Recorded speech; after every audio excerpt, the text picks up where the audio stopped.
So we just think that I'll just say it in English, as we think that we're sitting here together, listening to these teachings, thinking about the meaning, seeing how to apply, how we can apply this advice about how to die well for ourselves and others, so that we can continue on with another decent human rebirth after this one, so we can carry on our practice, so we can become a Buddha, so we can be a benefit to others. Thinking like this. Sangye Chodan Soke Chodam La Janju Badu Dagni Kyapsu Chi Dagi Chanyan Gi Pesonam Ki Drola Penche Sangye Drupa Shog Sangye Chodan Soke Chodam La Janju Badu Dagni Kyapsu Chi Dagi Chanyan Gi Pesonam Ki Drola Penche Sangye Drupa Shog. That's it. Once into English, twice into Tibetan. Okay, people. So what we've been discussing here, based on Lama Zopa Rinpoche's book, is the importance, as I pointed out, the essential point of this entire book, of all these hundreds of pages of advice. The essential point is, because the book is addressed to helping our loved ones, it's obviously helping ourselves as well, is to help a person, whether it's a mouse or your grandmother, at the time of death, to as much as possible help them be peaceful and virtuous, because that condition triggers the virtuous karmic seed at that time before they start breathing, which will determine their future life. And we want the karmic seed to be triggered to be a virtuous one, because that will cause them to get another decent human life. That's the bottom line. Everything in this book is geared to that. We've discussed this. So then what we've discussed is we went through the 8 stages of the death process last week. So before that, we looked at the general overview. And so the book, as you can see, if you've got it, the first parts of it are kind of all the background about karma and about the mind and about what happens at death, the process, what we're made up of, the stages of it, the 12 links of dependent arising. And then the major part of the actual, is what to do the weeks and months before death, what to do the weeks before death, what to do the days before death, what to do at the time of death, what to do the days after death, and what to do with the weeks after death. So it's a kind of chronological. So, and then in the first part 3. See, part 1 is how to think about death and reincarnation. What happens after death? Everyone dies, so there's no need to be afraid. Death is easy when we've given up attachment. Get ready for death by living life with a good heart. The best way to live and die death, practice the 5 powers, and then pray to be reborn in Amitabha's Pure Land. This is one of the things we'll discuss that. Then the second part 2, what happens at death, the 12 links of dependent arising, the 8 stages of death, and so on. So part 3 is the practices to do in the months and weeks before death. Part 4 is the practices to do in the hours and days after the breath has stopped. And the practice to do, part 5, is what to do after the mind has left the body. And then part 6, which is actually the bulk of the book, is all the various practices. So let's look a little bit at the things to do, how to help our loved ones. What is it? And the assumption here in this weeks and months before death, the assumption, of course, is it's a person who's sick and or old and is moving towards death. I mean, okay, we're all moving towards death. That's pretty clear. But when there's a person who's kind of, either bedridden or knowing they're dying and moving towards this death, So then, the chapter 11, the first in part 3, Rinpoche talks about how helping others at the time of death is a big responsibility. So we'll just kind of skim through these chapters and get some essence of Rinpoche's advice,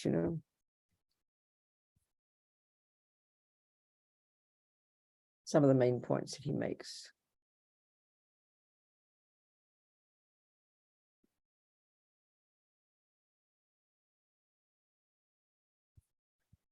Right, so this is chapter 10. Well, one very interesting chapter. I think I want to talk about this.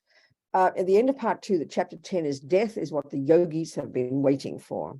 So I think this is really relevant for us if we've taken a highest yoga empowerment, if we're Tibetan Buddhists and we've taken a highest yoga empowerment, or if we plan to, because this is one of the crucial things that, and I think I'll just read quite a bit from Rinpoche's book, which is really helpful to understand, okay? So generally, it's not permitted to openly give details of the methods that the great yogis use. However, I feel it would be useful to talk about them here. Death is the moment they've been waiting for. I mean, of course, this sounds hilarious to us, doesn't it, At the point in the death process when all the grosser consciousnesses have ceased, and only the extremely subtle consciousness is left. We discussed that last week, these 8 stages of death, going from subtle consciousness ceasing, which is all the senses, then the various stages of our mental consciousness ceasing bit by bit until eventually we get to the very subtle consciousness, or clear light consciousness, which is way more subtle than we posit in the Western world, you know. This is the subtlest level of our consciousness. So the thing is, this subtle, it's a bit like this they call it extremely subtle level.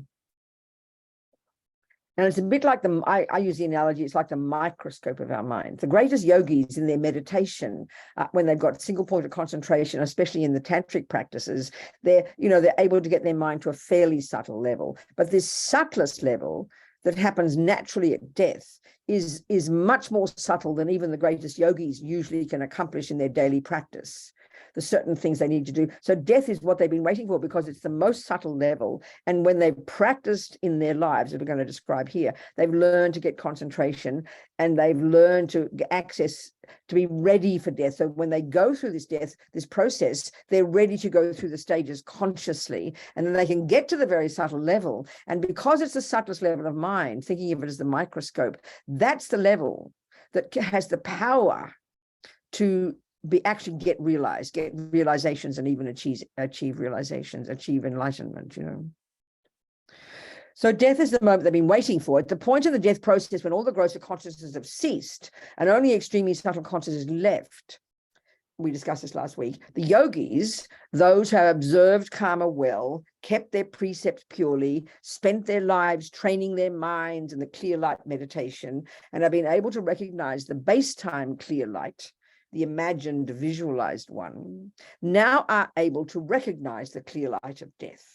That's the very subtle consciousness. That's the subtlest level of the 8 stages. They can remain in meditation in the clear light, conjoined with emptiness, for as long as they wish. 1 hour, 3 days, many months. Some meditators stay in the clear light meditation in their hermitage for years. His Holiness Dalai Lama's root guru, Ling Rinpoche, for example, stayed in meditation for 13 days. Lama Yeshe, too, remained in meditation, and at least 5 days they discovered he'd been meditating at this subtle level.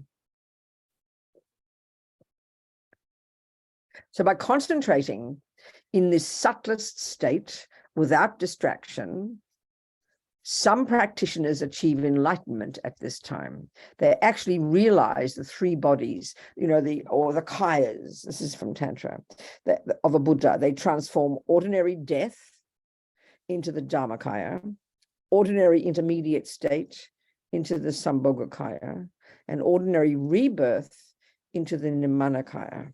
These are the different, the names given to these 3 kind of states of mind of the realized beings.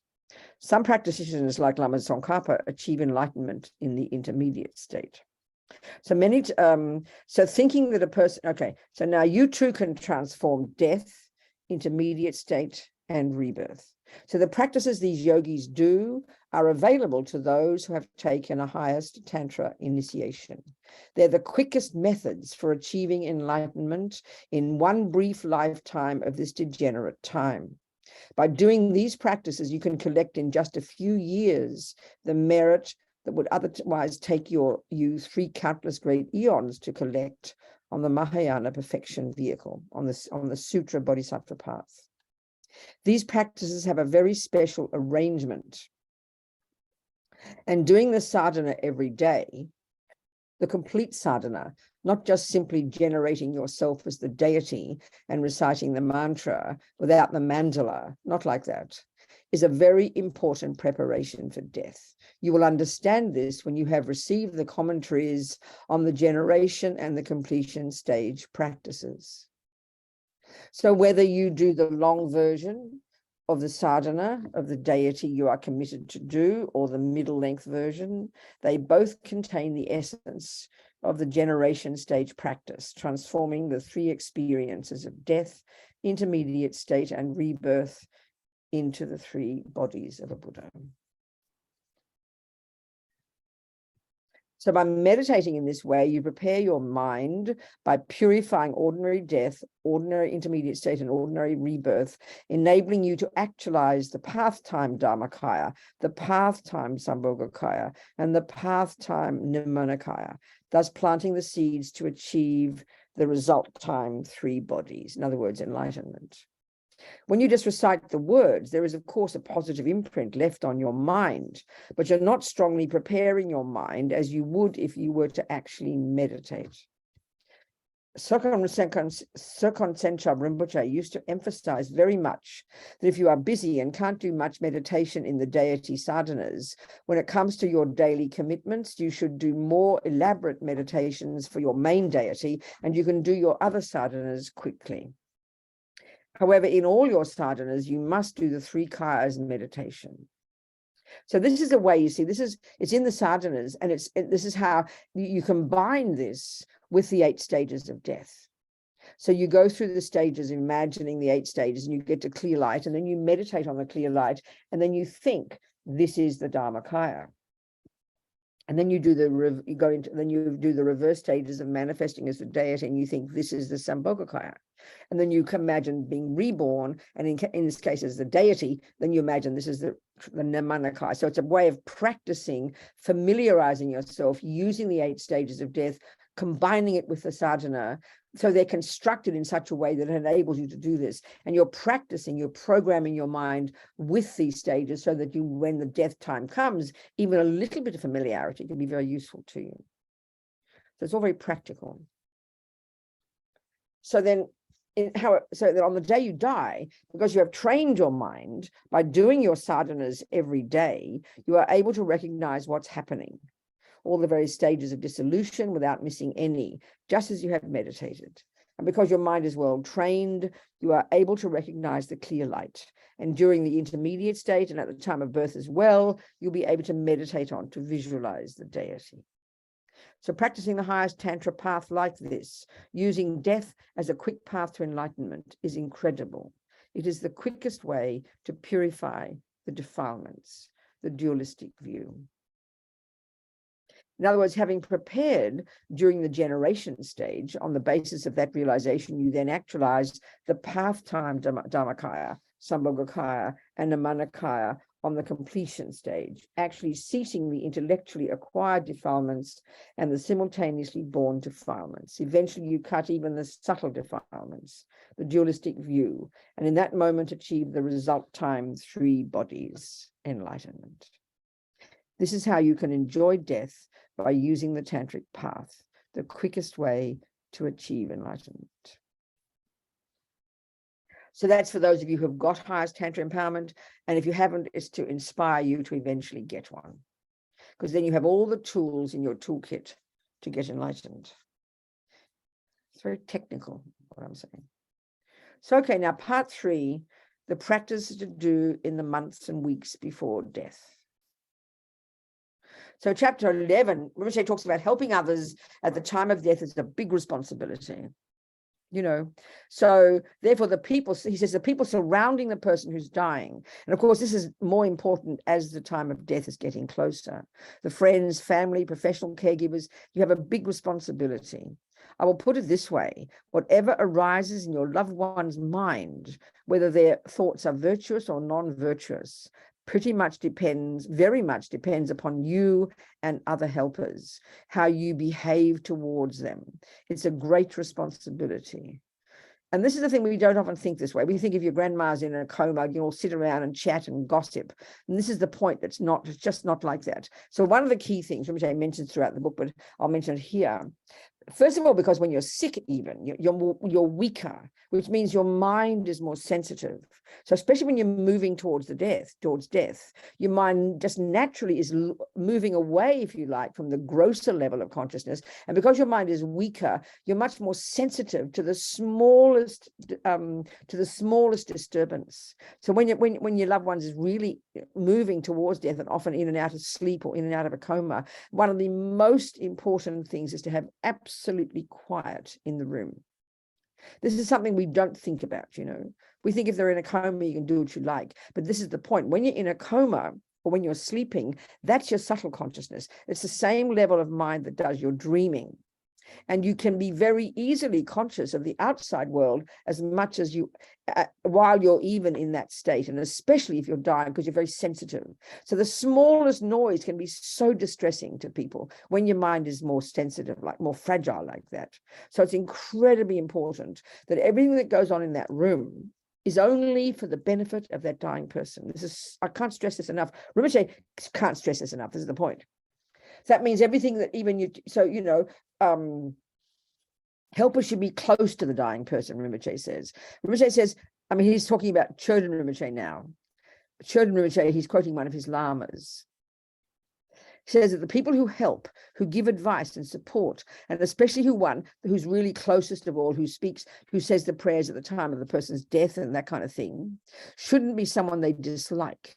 You know, so in fact, there should be pure commitment, samaya between them, a very pure spiritual relationship. This is something that's really important, you know. If you, I mean, you need, if you're the one who's dying and you're sick and you're a practitioner, you really need to choose who you want around, if you have that luxury. And you need to be very clear, you feel close to those people, you know, that, and you, that's so important. Otherwise, you know what it's like if you don't like a person and this person doesn't like you, this can be the most distressing thing. Don't ask, you know, you need to have a close relationship. And I mean, whatever this person is, I mean, and then of course, if it's your mother, your grandmother or whatever, you have to adjust how you are. I mean, if it's a Buddhist friend and you're a Buddhist, everything works beautifully because you know what the person wants. You have to be clear what the person wants, but you have to know the person well and what works for their mind, you know, it's really important.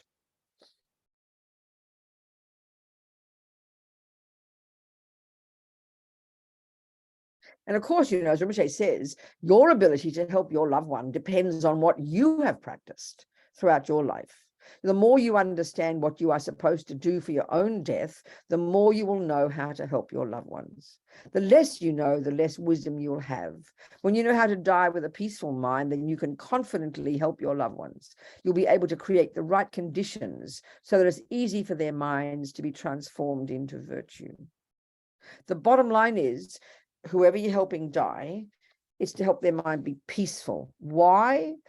Not just because it feels nice, but because when the mind is peaceful, there is space for the mind to also be virtuous. You've got to understand this. If the place is not peaceful, then the person's anxious, angry, worried, jealous, depressed. This is a disaster for them, because if they die like that, that can only trigger a negative karmic seed. It's not like an emotional thing. It's a technical thing, you know.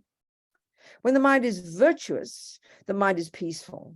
When the mind is not virtuous, like angry or jealous, the mind is not peaceful. So peaceful and virtue completely go together. And this is our job as the helper. And this is the same with your dog or the cat or your grandmother. It's the same thing. You make sure the conditions are really conducive, you know. So with your animals, you put them in a very peaceful place where they feel secure, not threatened, you know. Like if you find a little bird, you put it in a box so it doesn't feel freaked out. You let it hear mantras, and you make sure it's peaceful and not threatened, because most little animals live in total fear, right? So to get past the fear, and that's the most precious gift you can give. The same with your animals, you know, your dog, your pussycat.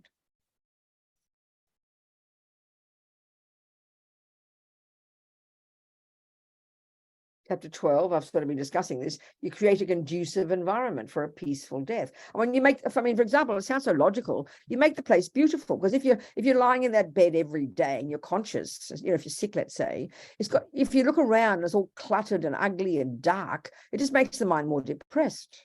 I mean, one of my friends, one of our nuns who ran our center in Bodh Gaya for years, Venerable Trisha, an English nun, she was in Australia visiting friends, and she discovered she had cancer and she was dying. She had a few weeks left. So Rinpoche said, stay in Australia and find a place to die, basically. Well, she found this beautiful place with lovely views of the sky, very peaceful. So just if you're like that and you're sick and you open your eyes and the sky is lovely, or the things in your room are very lovely, your mind can be calm. I mean, we have the senses, so you make sure that you enhance the senses to be peaceful, you know? And of course, if they're a Buddhist, you have the objects around. You have their guru's pictures, the Buddha's pictures, the ones they like. You need to know your loved one's practice. So whatever their eyes see, it should please them. Whatever they hear, it should please them. Yeah, so no tobacco, keep right away from smoking. Tobacco is very heavy, apparently. And no cigarette smell or anything like that. It attracts negative beings, apparently. No pets. This is surprising. No pets. We think, because in our culture, we confuse love with attachment. So the key, the main thing, this is something really important, because when you're dying, you're very fragile, your mind is very sensitive, and because attachment is so tremendous in all of us, and as Rinpoche says in the book, it's the main thing that causes fear at death is attachment to this, to me, to the body. So, and then of course to everything else. So this is the thing we don't understand in our culture. But if you don't have the attachment object in front of you, that can help keep the person calm. But if you fill the room with, attachment objects and the pussycat and the doggy and the music, I mean, all the person's attachment is grasping onto all these things, and there's no space for practice. There's no space for their mind to be calm.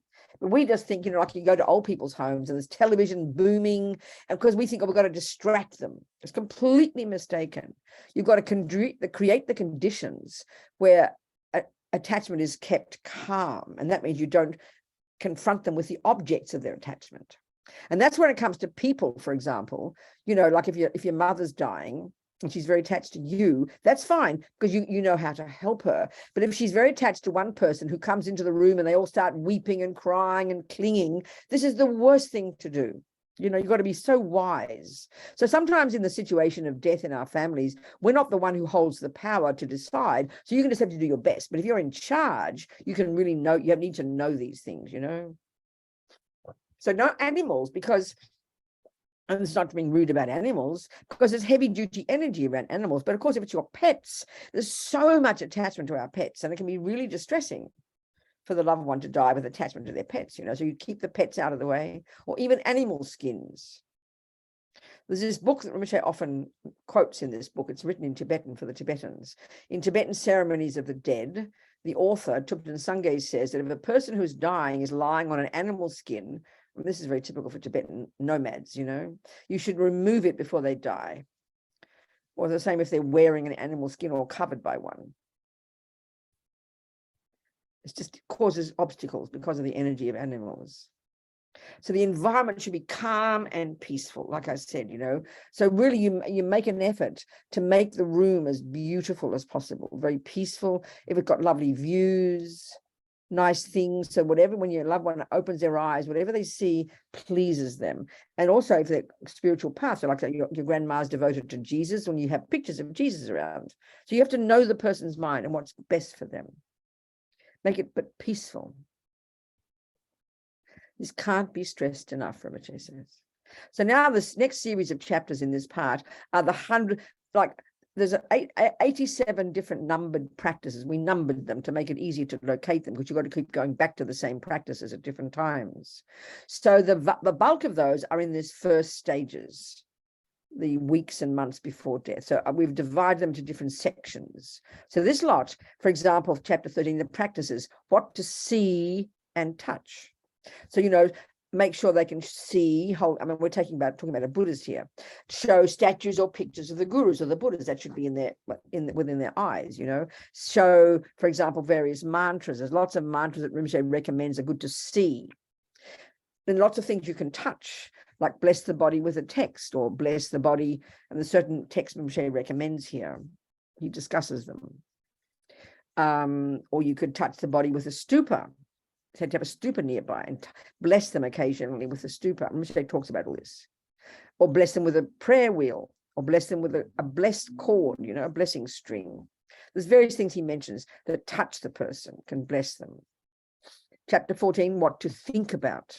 So lots of things we've got here. So make sure your loved one has given away all their possessions. So of course we mostly do wills in our culture. But it's really important they've let go of their possessions and are happy to give them away. It's really good for their mind, Talk about your loved one's guru or Buddha or God, depends on the person. So, if your loved one is your grandmother and she's devoted to God, but she sort of forgets about God. So you don't say, oh, grandma, think about God. Talk about God to her. God loves you, grandma. Think, God is in heaven. God looking forward to you coming to heaven. These are very powerful things to help your loved one. You have to know their spiritual practice, know what works for them, Of course, if it's your guru, you talk about the guru, you have the guru. I mean, that kind of thing. What to talk about, discuss. You can discuss these types of things, what to think about. You encourage this. Or if they're a Buddhist, you talk about Amitabha's Pure Land. If they're a Christian, you talk about heaven. Talk about your loved one's good qualities. This is it's only a brief paragraph here, but this is really important, because when you're dying, all the time we're anxious and worried and feel guilty and never satisfied with our lives. So especially now, because you're really extra anxious, for you to sit there and just praise your grandmother, praise your mother, praise the person who's dying. You're a good person. You've led a good life. How kind you are. This is like a miracle for them. It's so pleasing to hear this, and this can help them feel confident, Talk about compassion, depending on the person's mind.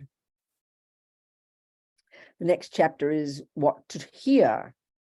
So mantras, Rinpoche listed this chapter was so many mantras and things that Rinpoche really recommends. And so this is a list really of the different names of the Buddhas, and so many mantras. There's so many that Rinpoche mentions. And they're all in the back of the book, There's a mantra for alleviating fear.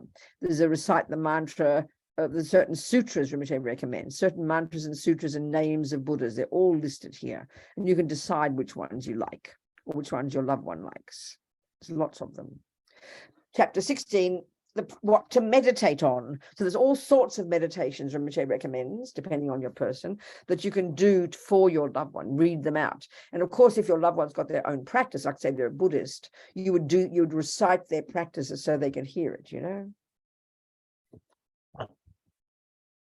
So you can recite the medicine Buddha practice. You can recite there's a meditation here about giving and taking, Tonglen. Meditate on the death process. There's sleep meditations. There's lots of meditations Rinpoche recommends. You can choose what's best for your loved one, So many meditations Rinpoche mentions. They're all in the back of the book. The practices, what to do to purify negative karma. And so this is all, again, assuming a person's got a practice, and it depends on their level of practice. So there's like levels, Purification helps alleviate fear. So the first one is, assuming this is a Buddhist, right? Purify with the practice of prostrations to the 35 Buddhas. You recite the names. Purify with the practice of Vajrasattva. So then if they've done commitments and things, you'd purify with the practice of Samaya Vajra. And you could offer Tog, that's really purifying, or you could do the self-initiation. This is the most advanced level for people who've taken highest yoga tantra. There's many things like this, according to the person's capacity.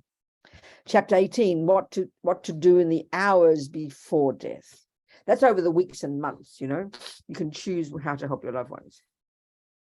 So Rinpoche says, this is especially as the time is to be quiet. Only the sounds of mantras and prayers should be heard. So you should, if you can, become familiar with the stages of death so you can kind of recognize what's going on, There's also something they recommend is to have your loved, if they're Buddhist, have your loved one die lying in what they call the lion position, the position that Lord Buddha was said to have laid down in on his right side, things like this. And you can do that if you like. You can bless their tongue with blessed substances. You could... different things to think about. You can just be talking to your loved one or reciting the prayers, and it's again where you have to know what's best for them, saying mantras, whatever works for them, what they like and what's best for them. You can touch them with holy objects on their crown chakra, on their heart chakra. You can have mantras on their body. There's all sorts of things you can do. Recite the medicine Buddha, your loved one's daily practice, recite the purification, you can hear mantras, hear the names, lots and lots of things. And at this point, especially because we're getting close to death, it's excellent to make offerings to other people, to monks and nuns in monasteries or dharma centers or friends, and request them to perform the medicine Buddha or other practices for your loved one. It's a really important thing to do, especially at this point. Then there's part 4, practices to do in the hours and days after the breath has stopped.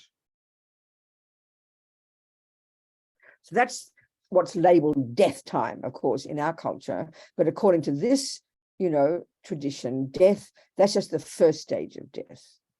So the key thing is, ideally you don't touch the body, only because because the mind is still there and that could disturb them, because what happens is, we've discussed already, as the death process starts, and it could be a couple of hours before they stop breathing, it could be much longer, then at that period before they stop breathing, that's when the karmic seed that will be causing their next rebirth will be triggered. That's the period when it's really important, So if they die peacefully, that's a really good sign. If you see them be very peaceful before they stop breathing, that's an indication that a virtuous karmic seed was triggered and they're already programmed to get a human body or to go to a pure land. And that's really excellent. And that's a good sign, And then for that person, death is a very pleasing experience. They say it's a really pleasing experience, not fearful at all. A friend of mine, I always quote this story, a friend of mine, an Australian guy who was living in Vajrapani Institute, married to one of the women there. He was working on the Gompa roof and he fell off the roof and he died in his wife's arms right there. And she said he was radiant. So that means as he was going through the process, as it started in her arms, a virtuous thought, he was working for the Dharma, and there it was, a virtuous karmic seed must have been triggered. And that already is kind of, as the mind is getting more subtle, which is what's happening, it's like literally when your mind's more subtle, you can say that they're clairvoyant and you can see the future life coming, either a pure land or human birth. So the mind is very blissful. If it's a negative seed that's triggered, then it will be very evident. They'll be freaking out completely, full of fear. They could be panicking, literally they're like seeing their future suffering life, like seeing demons and things. There's a friend of mine in Queensland who sits with the dying, and there's one fellow, she'd never seen anything so horrifying. He kind of became like a maniac, freaking out, these terrible sounds, his eyes kind of rolling back in his head. He was like completely freaked out. But then he calmed down and he died peacefully. So she asked one Lama, and the Lama said that it's possible that as he was in the initial stages, the karma was there to go to a hell realm, and he was seeing it coming. It's like you see it coming because your mind is becoming more subtle, freaking out completely. But somehow he purified it, and then he died peacefully. And Lama Zopa said there's some example like that as well. So that period before you stop breathing, that's when it's most important, because it's then that the karmic seed is triggered that programs your future life. And if the person looks like they're dying peacefully, that's a really good sign that a virtuous karmic seed has been triggered and they're going to get a decent human birth or a pure land, something like that. So this is the period now when they stop breathing. This sounds very hilarious to us, but one of the first things you should do when they stop breathing, if they've got to say they're a Buddhist, you shout, don't be polite, you shout the name of their Lama in their ear or something like that, or the name of the Buddha they like, or if it's a Christian, you shout to your mother, Mummy, Jesus loves you. It sounds hilarious, but this is one of their recommendations. And you shout, don't be polite. It's very funny. You can decide on that. Pussycat, same, say the name of the Buddha's name. So there's what you can do too. There's some of these blessed substances that they talk about. You can put it on their crown. That can be helpful. And at this point, you would, if the person has been practicing this practice called POA, which is called transferring the consciousness, it's a very particular practice where a person can practice themselves, or you have someone else do the practice. That would be done now for that person.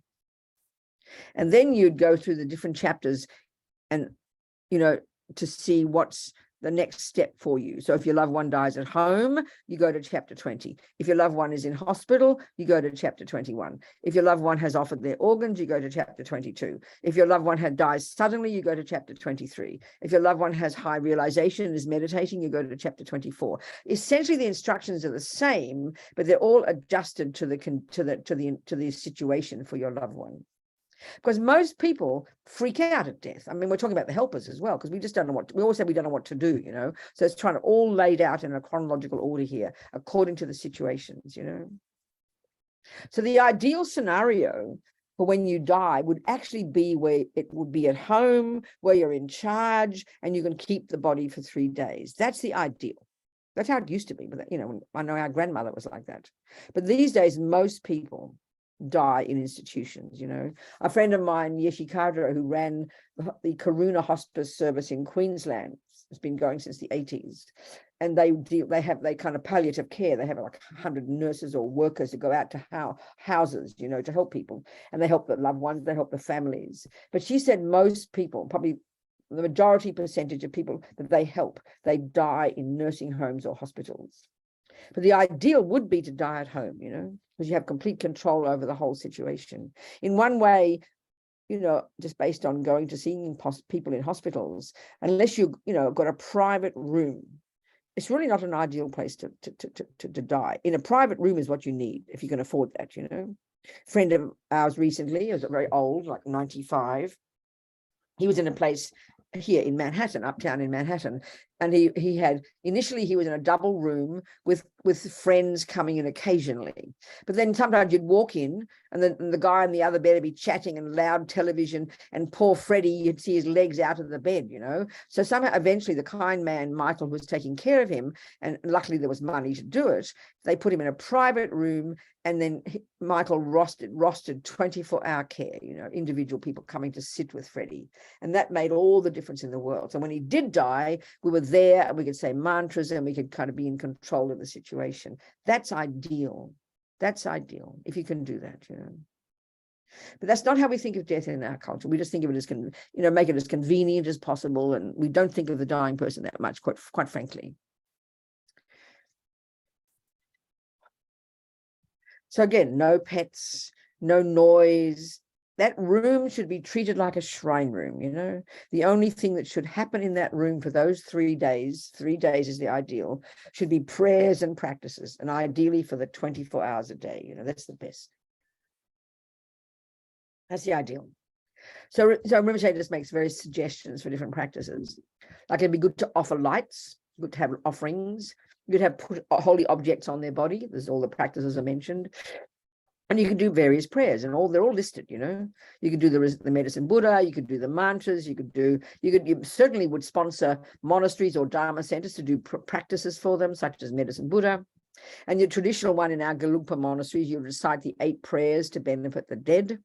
I did a few of those for, you know, for Freddie, like the King of Prayers, the prayer to be reborn in the blissful realm of Amitabha Buddha by Tsongkhapa. It was about 8 different prayers. It takes a couple of hours to recite them all. You could do that, or at least you do the King of Prayers. You can do Guru Puja.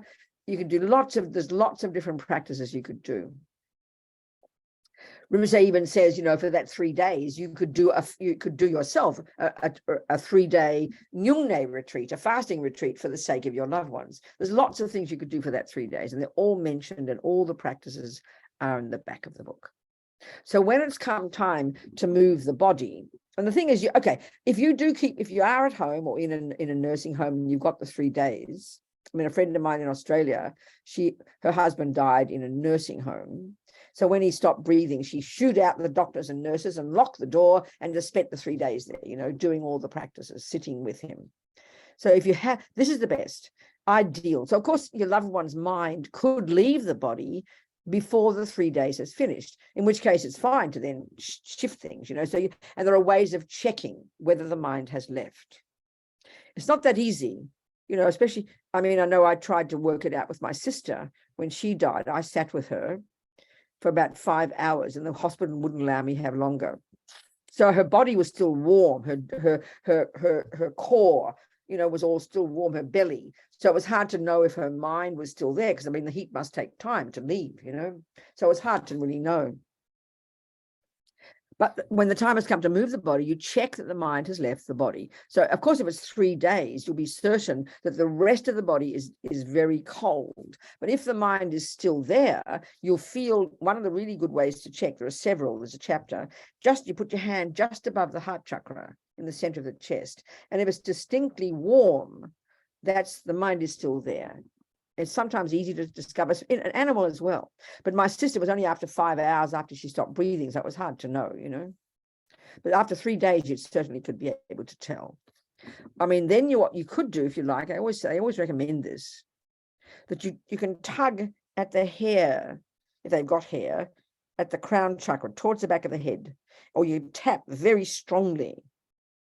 And this could encourage the consciousness to leave through the crown chakra, which is an indication that they could get a Pure Land rebirth. They talk like this. And of course, and also Tibetans here would consult an astrologer, Tibetan astrologer, but we don't do that kind of thing, so that's okay. And then once you know the mind has left the body, now it's fine. You can prepare the mind, you can prepare the body for the cremation or the burial, you know. That's if your loved one dies at home. Now, the next one is if your loved one dies in hospital or in an institution. I mean, it's all the same practice he recommends, but Rinpoche says, you know, stay with the body even for an hour. So ask the hospital to allow you, this is something important to do in advance. You know, often we freak out and then we hand over all the power to the hospital and then they do their job, which is fine. But if you can deal with the hospital in advance, and people, I find in hospitals, they're very happy to help, you know, they do whatever's suitable for you. So if you can work it out in advance, that's what we did with Freddie. We said if he died in the middle of the night, don't touch the body. Call us immediately and don't touch the body. And they did that. So the same in a hospital, you let them know. And if grandma does die, can we try and have her stay in the bed as long as possible? So it's up to the hospital. You know, I know there was one hospital I visited in Australia, in Adelaide, where an old Vietnamese man died and his family were there, and they allowed him at least a day to have the bed in the room, you know, so people stayed and did prayers and things. So you work this out in advance, you know, and the hospitals are happy to help. You stay with the body, even for an hour, Rinpoche says, you know. So he talks about how Lama Yeshe passed away at 5 a.m. on March the 4th, it was Losar, New Year, 1984. At the Cedars-Sinai Medical Center in Los Angeles. And the staff gave us a room to put Lama in while he was in meditation. Lama was there the whole day. So if you can have that, how wonderful. Or even, you know, you could, I mean, I discussed this with Rinpoche, so he said, yes, it's fine. You could have the body moved to the hospital morgue. Well, that's what we did with Freddie. So the hospital, in the institution, they didn't keep him, but the mortuary people came and very gently took his body and left him in the fridge for 3 days. And that way you can do your practices and things at home, you know. That's also recommended. And the hospitals usually are very happy to do that, or the morgue or the mortuary. They're happy to do that. But you move the body very gently.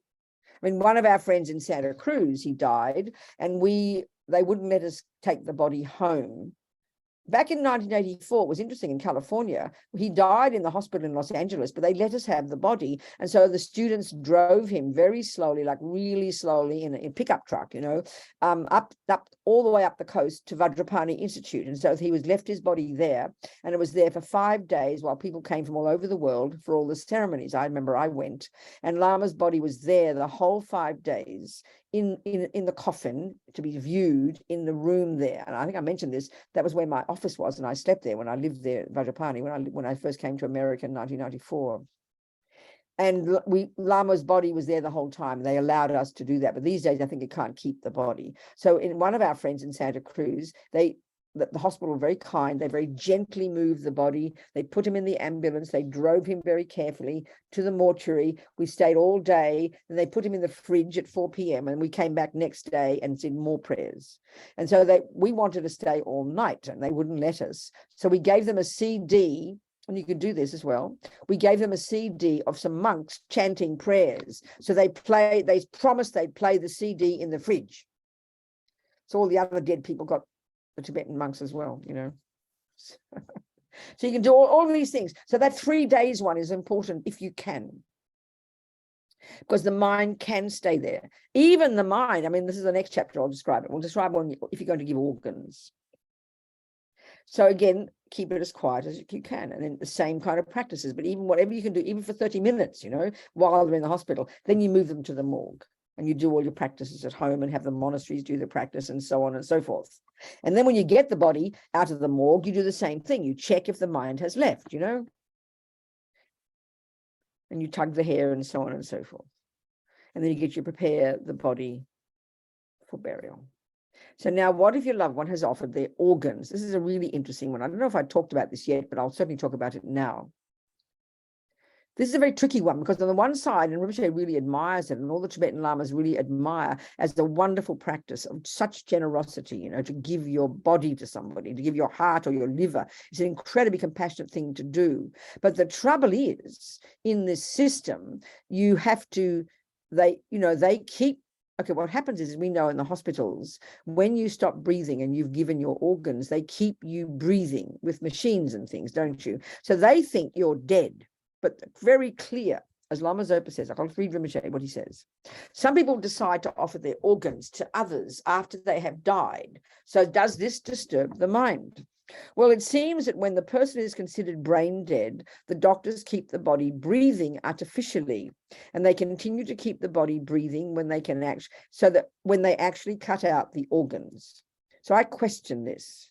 The brain may no longer be functioning, but if the person has the karma to breathe, even artificially, this means they have the karma to be alive, which means the mind is still there. Subtle mind, it's still there. In other words, it will be impossible to have a body be breathing and be all warm and toasty if the mind has left. Not possible. But that's the conflict. And that's why I mentioned, I think, that book I read during this book, I mentioned it, by this American medical journalist called The Undead. And it was like, he's funny fellow, all the contradictions and problems in the American medical in this particular field. And now, because people are really confused about when death is, because people come back to life, people have these out-of-body experiences. So I discussed all this, I think, in one of the earlier teachings. So that's a big problem. And that's really what Rinpoche says, So here, as we've discussed in chapter 7, whatever, even when the breath has stopped and someone has been declared brain dead, people have been known to come back to life. This is really common in all cultures all over the world, in history, but it becomes a problem for the materialist model, because it's now inconvenient. A person, they're ready to cut their liver out and the damn person comes back to life. It's just, and it's confusing. It doesn't fit with the materialist model. So this is good in a way, because they're questioning, they're questioning their assumptions about when death is. So he says, if the person is brain dead, which means the gross consciousness has ceased, they may not feel anything when the organs are cut out, because you won't feel it. It's like you're under anesthetic. Then it probably doesn't matter. But this is the point, So this is the thing. Moshe doesn't mention this, but this is the point. I mentioned this, and I'll say it again now here in this frame, in this context. In this book, he had a whole chapter of people who have out-of-body experiences while they're under anesthetic. Well, while you're under anesthetic is equivalent to the sensory consciousness ceasing in the death process. It's the same as being asleep. You tap a person, they can't feel it. You shout, they can't hear it because their senses have ceased. Well, that's what happens when you're in a coma, for example, and that's exactly what happens when you're under anesthetic. So there's a whole chapter he had of people having out-of-body experiences, which means their subtle mind is conscious, and you see what's going on in the operation. And this is, he joked, because most doctors just say that's ridiculous, no, that's not possible, blah, blah. But I mentioned this, I think, in the first talk. He mentions in the book, there's this one woman who had such a radical procedure that as far as the medical profession was concerned, she couldn't be conscious, but she reported the most vivid out-of-body experience, quoting what the doctors said. So you just can't argue with this, and that's your subtle consciousness.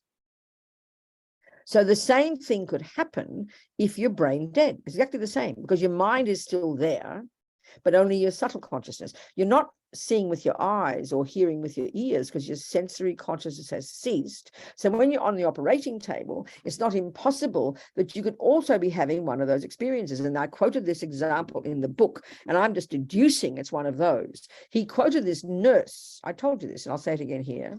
This nurse who monitors the heartbeat during the time for this particular woman who offered her organs. So she's technically dead as far as they're concerned, but she's being kept alive and breathing and warm and toasty. And when they got the circular saw to cut her body open, her heart went from 100 to 200 beats a minute.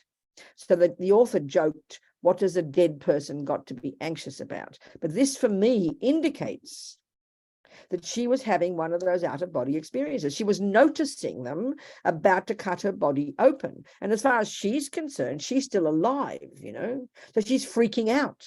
don't they know I'm not dead yet? And that would be terrible for that woman, because that can reverse the positive karmic seed that would have been triggered when she stopped breathing, and could easily, because she's now freaking out with fear, it could easily trigger a negative karmic seed and cause her to get a suffering rebirth. And that's the danger.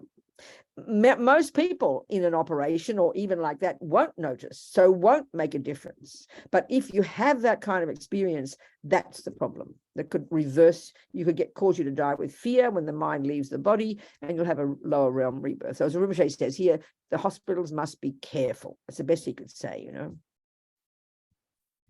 So on the one hand, he says it's really a marvelous thing, because you're so compassionate. But the trouble is they cut the organs out while the mind is still there, and that could be the danger. This is the key point, you know. But nevertheless, even as he says in here, the instructions, the same as in the other scenarios, keep, you know, when you get the body back from the operation, the mind still could be there. Rinpoche said, depending on what kind of organ was cut out, the mind still could be in the body. So you do the same thing. You make it quiet. You say prayers. You check to see if the mind is still there. All of these things. You do the same thing. It's the same. Then in the next chapter, if your loved one dies suddenly, of course, because we freak out and your loved one dies suddenly, they're sort of in the middle of dinner, they die, you know, they fall into their soup. We panic, don't we? We panic. And this is what happens. We mean well, but we panic. So our friend in Santa Cruz, the one I mentioned, he died like that. He had a very bad heart. And so got his wife to promise she wouldn't call the ambulance if he had a heart attack. But she panicked and called the ambulance. He wanted to die peacefully, you know. So they took him to the hospital. They wired him up to keep him alive, and he didn't want that.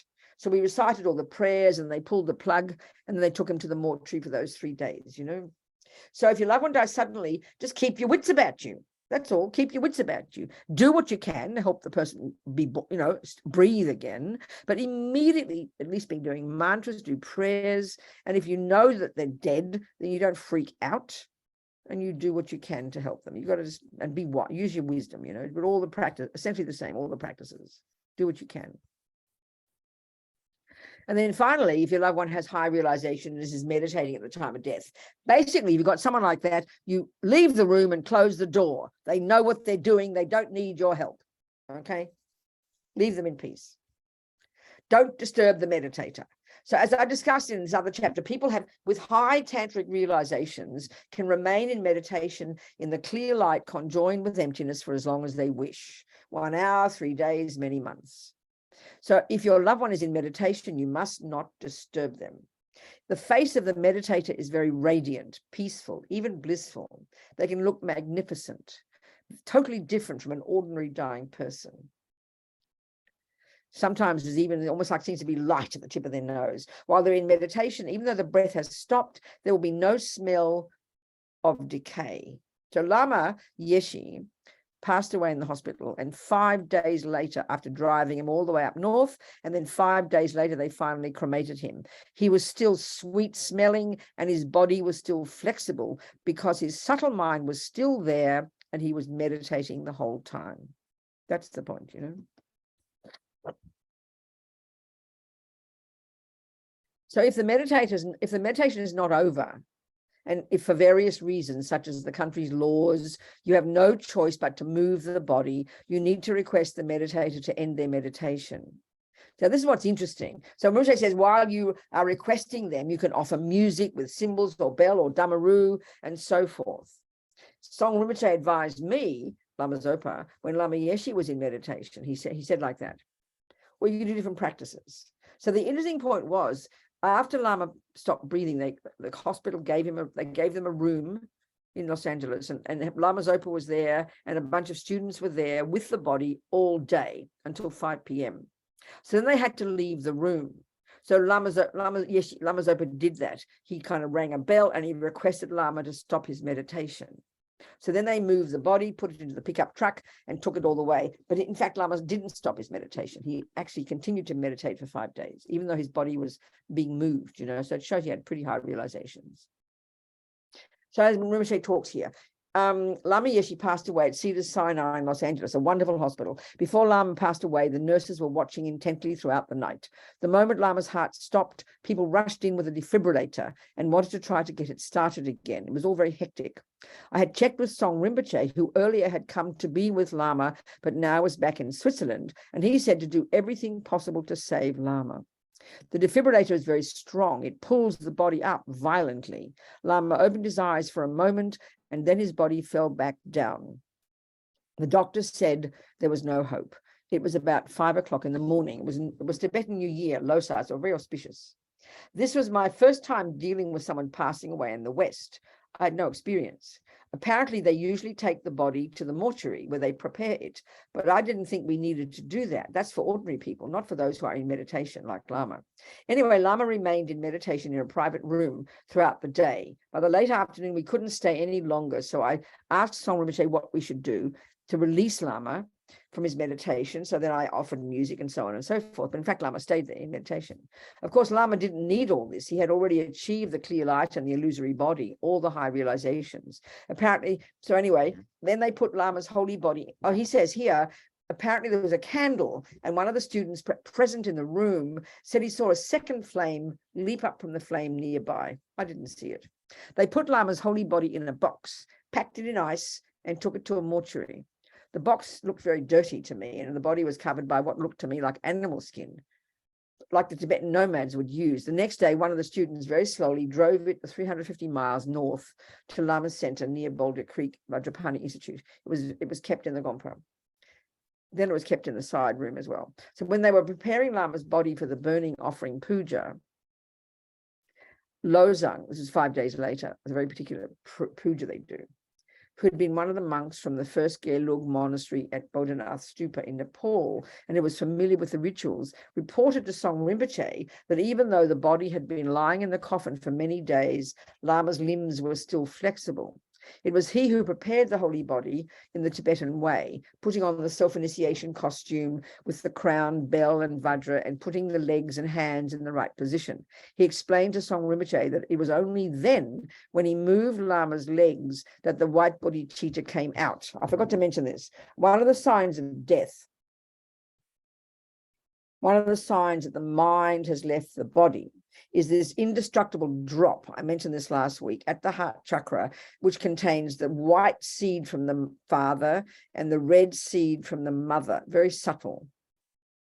Not the usual egg and sperm, but very subtle. When that, at the time of death, a very subtle consciousness is there. And when the mind leaves, that opens up. And in the male, I think the red one goes up, out and comes out through the nostril, and the white one goes down and comes out through the penis. And for the woman, it's the opposite. So that's a sign the mind has left the body. So it was that point that Lozang noticed that the white bodhicitta came out of Lama's body. So it showed he'd been meditating for those 5 days. So in other words, it seems that Lama had been in the meditation state for at least 5 days, even though the body had been moved many times.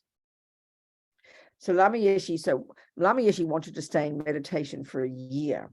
Actually, Lama had told some students at Tushita Meditation Center in Dharamsala, India, he didn't tell me, that after he passed away, he would stay in meditation for 1 year, and that he wanted the students to come and do Vajrasattva retreat for that year. He had checked in his collection of teachings about what Lamas do when they pass away. He checked a lot. He'd already planned to do this.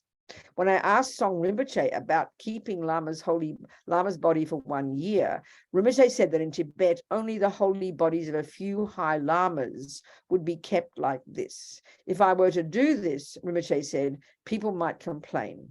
You see, in the common view, Lama was not known as a great meditator. He did not have that title. Perhaps I was not strong enough in making it clear. So in the end, we did not keep Lama's body for a year and do the retreat.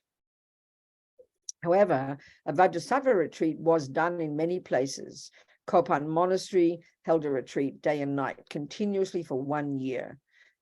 Perhaps Ursula Ling in Spain had a retreat, and other centers as well. I'm sure these retreats created so much benefit, pacifying the karmic obstacles of the students, enabling us to receive a very beneficial incarnation, Lama Tenzin Ursula Rinpoche, who was born to Spanish parents in 1980. Oh gosh, it says 84. It was 85. That's a mistake. That's terrible. It's an editorial mistake. My mistake. It should say 85. That's bad. So when the meditator's mind leaves the body, so the body of a meditator will start to smell when the meditation is finished. In other words, when the mind leaves, just like the bodies of ordinary people. But on the other hand, no matter how long the meditator's mind remains in the body, days, months, or even years, there may be no smell at all. As with ordinary people, the red and white drops coming out of the body is a sign that the meditator's mind have left the body. But both drops don't necessarily come out. So like with Lama. So anyway, yeah, so these great meditators can choose where they get reborn because they've got in complete control of the process. So now, okay, so now time for questions, please, everybody. Time for questions. Please raise your hand or write the question in the chat to be read out aloud. Allow me to ask a question then. Just to clarify, Venerable, you mentioned that we should not touch the deceased person when it stopped breathing. However, when the person is dying, should we be holding the hands or? Yes, I understand. It's a good point. I think you just use your common sense, The key thing is, especially before the person stops breathing, because they're, it could be because the mind is very sensitive. You try not to let attachment take over, weeping and crying and clinging. You try to be as peaceful as you can and as relaxed as you can for their benefit. So holding their hand, nothing wrong. You have to sort of be aware of the situation, So they mean by touching the body, like starting to do it and cleaning it and pulling it apart and doing this and pushing this. This can be very disturbing. But if you're going to touch the body, they say it's important not to touch the lower part because that could, it's not good to touch their feet. If you're going to touch any part of their body, touch their hand, that's fine, or their crown, that could be useful. But just be reasonable, very gentle, But it's not to disturb the body, it's important. That's the key point. Yes, Alona. Thank you for your teaching. Yeah. In a book, it talks about Milarepa disciple Rinpoche said that if you have done the power retreat, as soon as your consciousness leaves the body at the time of death, you will fly like an eagle straight to Amitabha Pure Land. That's right. Power retreat. Yes. I googled it. What it is? Is it for those who take? Sorry, what? Power retreat. Yes. For those who take high tantric initiation you need first. an empowerment. You need a particular empowerment to receive an empowerment to do that practice. It's a particular practice you need to do, and you get the empowerment, and then you have that practice.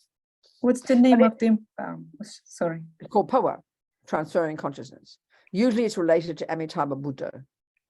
There's a practice in this book by Lama Yeshe of Amitabha Powa. You can look at it. So the thing is, it's very popular among other, especially among Kargyupas and people. I don't know, we don't seem to do it that much in the Gerupas. And my sense is, if you do it yourself, it's a very advanced practice. I mean, at the time of death, if you can do it yourself, you are enabling your own consciousness to leave through the crown chakra. So in a sense, it's quite advanced.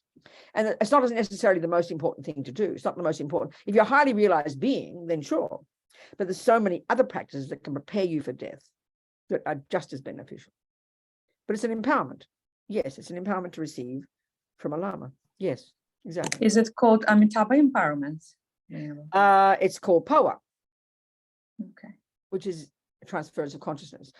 I've never taken it, I don't know. But you just, if a person really wants that, you should check the Lamas and check the tradition, and then you decide to take it. Then you're empowered to do the practice. Do you give empowerment like that? Beg your pardon? Do you give Amitabha empowerment? Who, me? No, I don't have permission to give any empowerments. Okay. Yeah. Okay. Okay. Thank you. We email me back. We can discuss if you want. Email, darling. Okay. Okay. Okay. Questions? Anybody? Questions?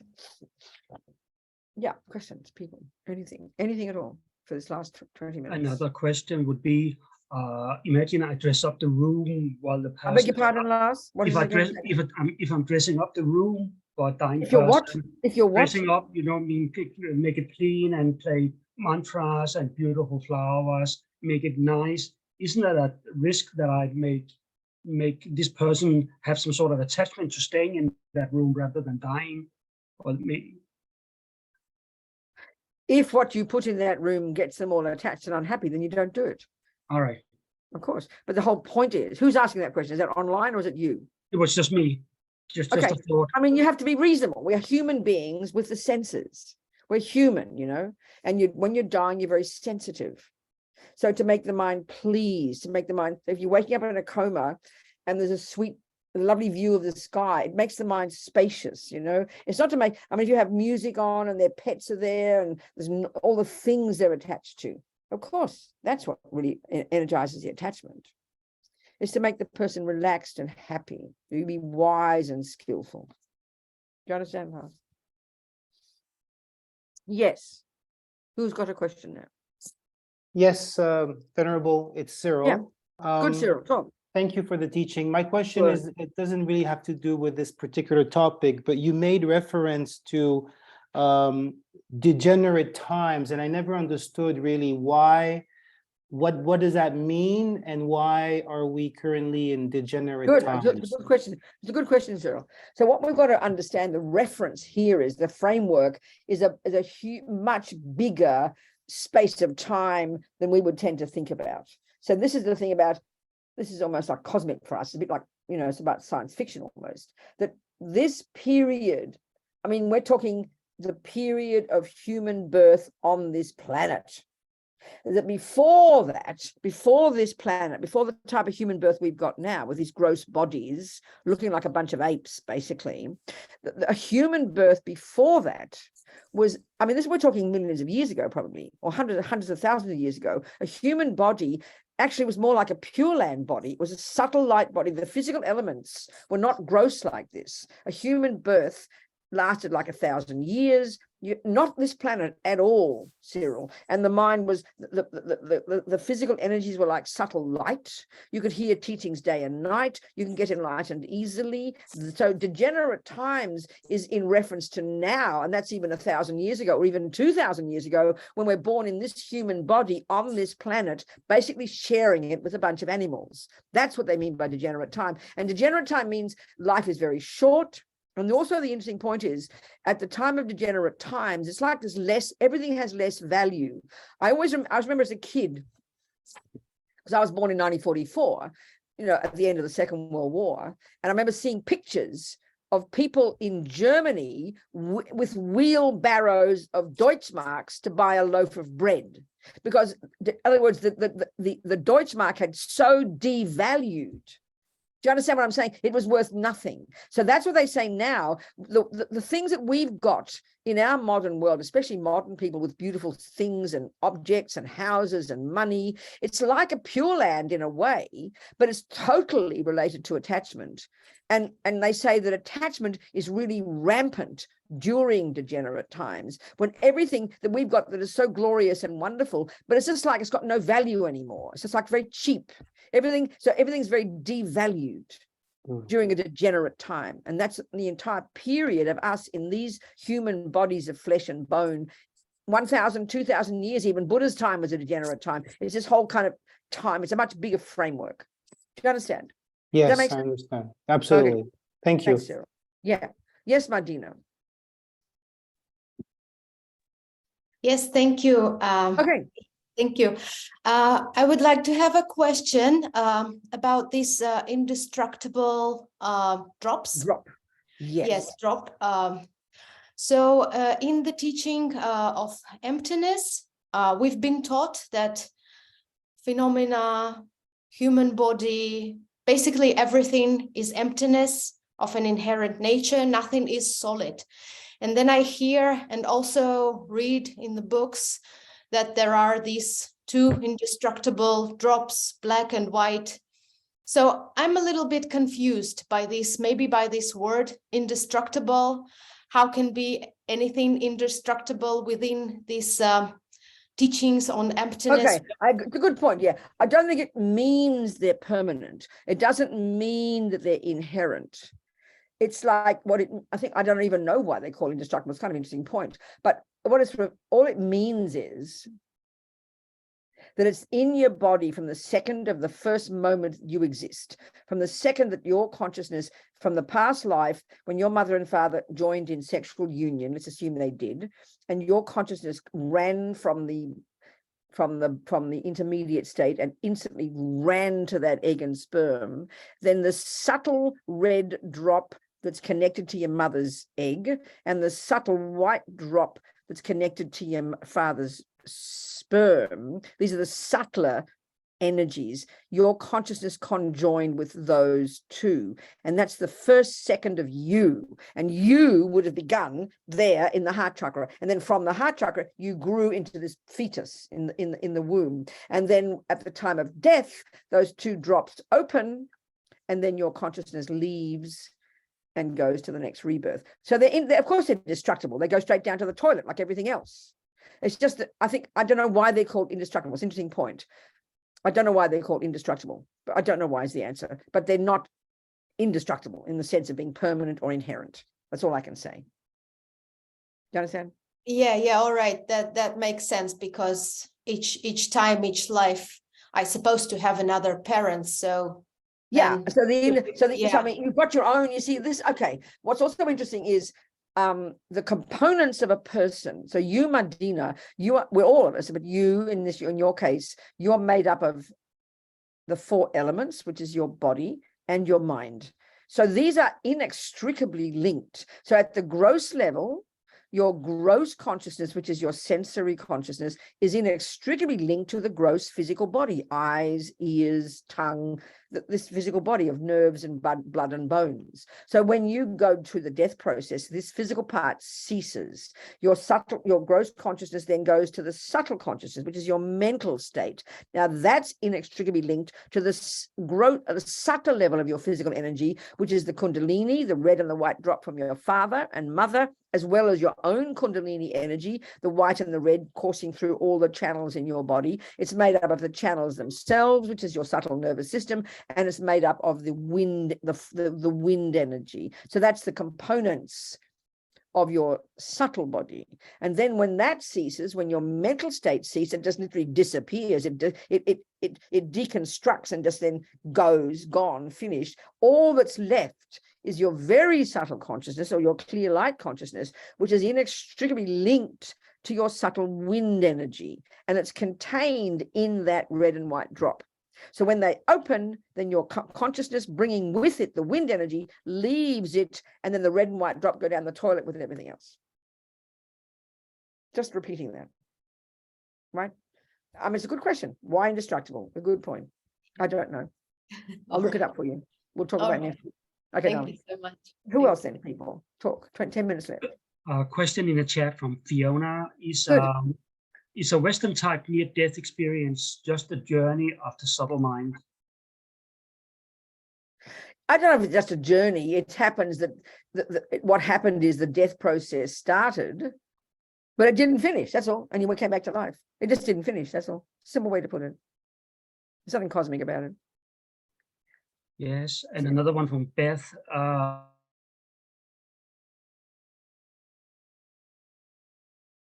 At what point do we touch the person? Well, it's not as, I mean, the best is you can be loving and kind, like, and gentle, and use your common sense, like I said before, hold their hand, and but best if once they've stopped breathing, you just leave them alone. Just leave them alone. Leave them alone, please. No preaching to touch them until their mind has gone. Best. I mean, you would, okay, for example, with Freddie, I wanted to know what the status was. So I gently moved the blankets back and I put my hand on his heart. So I gently touched him to see if it was still warm there. So you can do things like this, but you just be very gentle. That's all, not disturb the body. But once the mind is gone, it doesn't matter. Well, that's finished then. Yes, Christine. So I was wondering, so the mind is leaving the body when we have the white, then the red color. It's meanwhile or what? Because I've heard you saying that when the mind is leaving the body, when the white. Okay, there is a chapter in the book. There are several. Here's now chapter 25. There are several indications of whether the mind is still there. One is it's no longer warm at the heart chakra. That's a good one. That's the first sign the mind has left. Do you understand? The next one is that the red and the white drops have left the body. So at that moment, when the mind leaves the body, and that's when you become an intermediate state being, the red and the white drop at your heart chakra throughout your life opens up. And then the red goes up and out through the nose or down through the sex organ, depending on whether you're a boy or a girl. And the white one leaves through either one as well. So that, if you can see the indication of the red drop just coming out or through that's a sign the mind has left the body. Okay, but when we do the meditation about dissolution of the hung from the bottom to the up, and then we have that vision also, but should we vision of what? Vision of what? What? Which vision? Which vision? It's about the hung. It's a dissolution from the sharp Q, and then the ha on the yes, yes, and, good, yes, and then at first it's a form dissolution. I mean the earth, and then the earth in the water, and the water in the that's right, exactly, and then fire, and then the fire in the air.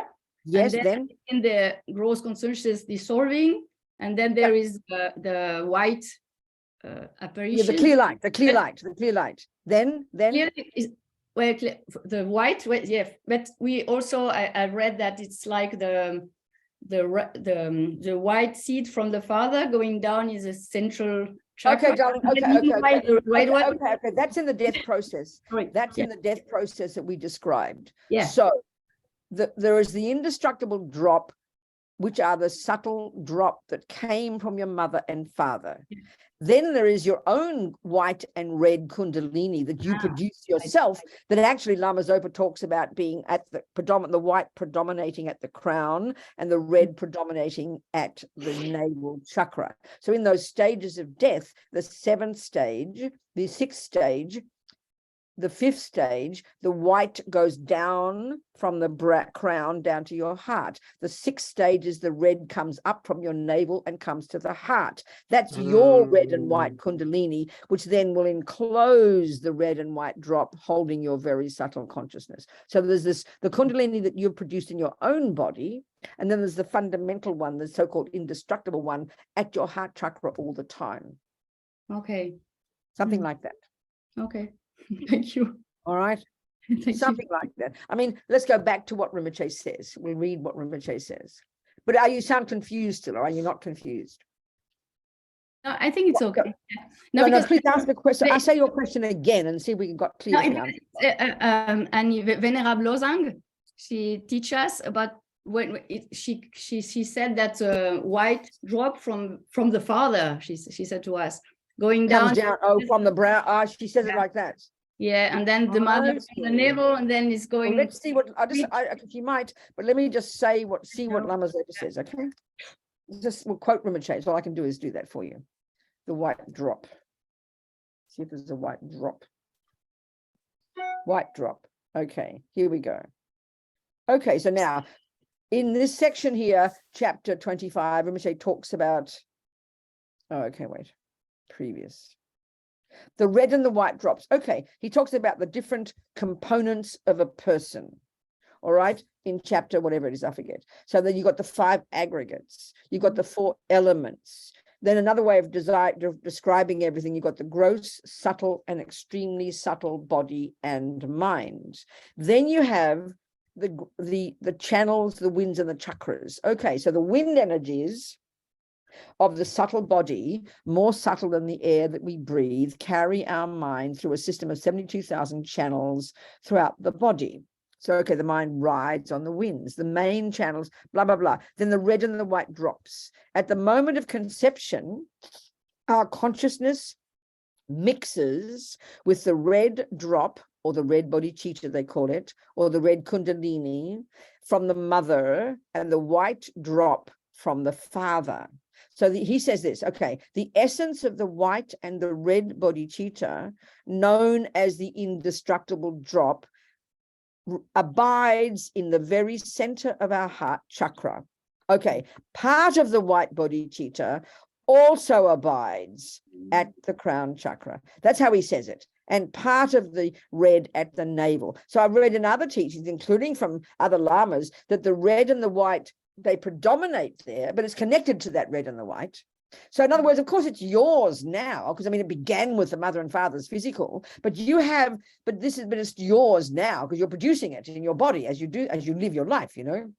So he says part of it resides there and there, but other teachings say that it's throughout all of your channels, this red and this white kundalini. So it has to be, if it's physical, you see, you bring with you your own wind energy. The very subtle wind is inextricably linked to your very subtle mind. You bring that from life to life to life to life. But the red and the white drops seem to come, that's the physical coming from the parents. So that would be right, not contradictory, yes. Okay. Do you understand? Yeah, thank you. Okay, good, good, darling. Good, good. Okay, questions? Yes, Cyril. Yes, I've always had a bit of a trouble understanding the three kayas. If you could Yes. explain them again and how they relate to the death, bardo, Yes. and I will rebirth. try to do that in 2 minutes that we have left. Okay, I can. Okay, Cyril. So basically, as we've been discussing, just now I said it, we've got gross consciousness, we have subtle consciousness, and we have very subtle consciousness. We have gross body, which is at this moment in time is this gross physical body, connected inextricably to our gross sensory consciousnesses. Then we've got subtle consciousness, which generally is our mental states. And that's inextricably linked with the gross body, which in our case is the 72,000 subtle channels, the wind energies, and the red and the white kundalini. They are the components of the subtle body. Then you've got the very subtle body, which is simply the very subtle wind that's inextricably linked to your very subtle consciousness. You can't get subtler than that. And that's what leaves the body and goes to the next life. So now, at the time you go through the death process, and then when you do your sadhana, you go through the first 4 stages. And when you stop breathing, so you go all the way to, the 8th stage, which is you go through the 8 stages of death, gradually getting more subtle. And when you get to the 8th stage in the death process, which is the clear light, you then, when you're meditating on that, you say, when you do your sadhana, you get to that and you do the dissolution in your meditation, linking it with the death process. When you get to the very subtle level, the clear light mind, you then meditate and you say, this is the Dharmakaya. Like you're imagining that you've transformed that very subtle clear light mind at death into the Dharmakaya, which is what you would do if you were a great yogi. So that's like the potential. The very subtle mind is the potential to become the Dharmakaya. So you practice thinking, 1, this is the Dharmakaya. 2, this is completely empty. 3, it is in the nature of bliss. And then you say, 4, this is me. That's what you're doing when you go through the death process, combining it with your sadhana. So you practice imagining transforming the death time, the clear light mind, into the very subtle mind of the Buddha, which is called the Dharmakaya, the subtle omniscient mind. Is that clear, that first one? Yes. So the Dharmakaya is the name given to Buddha's mind. And you're imagining you've achieved that when you go through those 8 stages, combining it with your sadhana. Then you meditate on emptiness of that Dharmakaya. Then in your sadhana, you would then manifest as the seed syllable, if you're doing a deity, and then you think that you're now purifying the intermediate state into the Sambhogakaya. And then from that, you then go all the way into rebirth, and you imagine becoming a new person, and then you visualize that means you, and that's purifying your rebirth into the Nirmanakaya, which is the grosser body of the Buddha. So you've got the Sambhogakaya, which is the subtle light body, and then the grosser body, which is in the human case is this one. Are you with me? Yes. Are you with me? You're clear? Yes. Okay, good. Thank you. So you're practicing transforming death into the Dharmakaya, intermediate state into the Sambhogakaya, and rebirth into the Nirmanakaya. And the Okay. reason why you practice transforming death into the Dharmakaya is because at death you have the clear light, and you That's can right, because join clear it. light is the subtlest of your mind. And the yogis is the point. The yogis who've practiced throughout their life, like Lama Zopa says, they are able to go through that death process with complete control, getting more subtle, more subtle, more subtle, more subtle. And then whereas an ordinary person would have this experience of the clear light, but we wouldn't be conscious of it, Cyril. But they are conscious and they can get to that very subtle clear light, and then they can become the Dharmakaya actually at that point. Mhm. Do you understand? Yes. Yeah. Thank you. Yes. Okay, no, good. I'm sure there's a lot more for me to understand, but it's a Well, of good course first it's all there. introduction. Of course, darling. Ariella, yes. Hello. Hello, Venerable. Thank you. I'm a little bit confused, overwhelmed with the red and white drops. If I may Just a say minute, for a second, something. before you go further, I mean, if you haven't got a practice, don't worry about it. But have you got a practice, then okay, ask the question. I mean, didn't understand. why are you worried about it? Tell me what your question is. Because I'm trying to practice that Practice during what? the death process, to be not to be worried about everything, Well, then anything don't worry about the around. red and the white drop, darling. If you're just trying to worry about, try to relax a bit, if you're practicing the Vajrayana and you know all the practice and you've got the commentaries, then this is important to understand. Don't worry. Thank you for saying that. All right, Thank darling. you. These are more the Thank- technical things if you've got a practice. But the main one, the first level of practice is to relax, see impermanence, don't be Oh. afraid of death, have a virtuous mind. Don't worry about the rest. Not important. Thank you for Good saying job. that. Thank you. All right. Okay, Thank darling. you. Thank you, Ariella. I'm Thank glad you. to relieve your stress. Okay. Now I can Right. die peacefully. Oh, that's exactly right. And your red and your right drops will do their job. Don't you worry about it. Do you understand? Don't worry about it. Okay, darling people, it's time to go. We have another class on this topic? Do we, Lars? When is that? Next Thursday at 7. Okay, fine.